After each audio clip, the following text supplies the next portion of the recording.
Good morning, guys! I'm sorry I can't be there with you guys today, but you guys are going to do awesome. You guys are going to rock it. Make sure you listen to the substitute this morning, okay?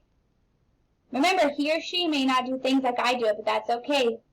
I can't wait to see all your seesaw posts today.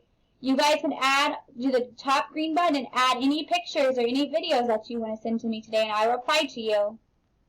Alright, we're going to do our morning meeting together. Are you ready? And then after this, you're going to have a seesaw activity to complete, and I will respond back to you.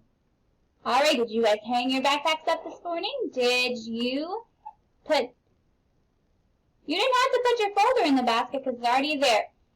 Remember, we're not doing our hot and cold lunches anymore. Leave those there, okay? Unless you have to change them. Alright, and then you guys need to, instead of doing Play-Doh, get out your iPads. Alright, I have a joke for you. Ready? Why did the turkey cross the road twice? What do you guys think? You guys can pause it. And what do you think? Alright, I'm going to tell you. You ready? To prove he wasn't a chicken. Alright, guys. Now, when you guys record with me, are you ready? You guys are going to share with me if you like hot chocolate or apple cider and why you like it best. I can't wait to hear your answers. Have a good day, guys. I love and I miss you.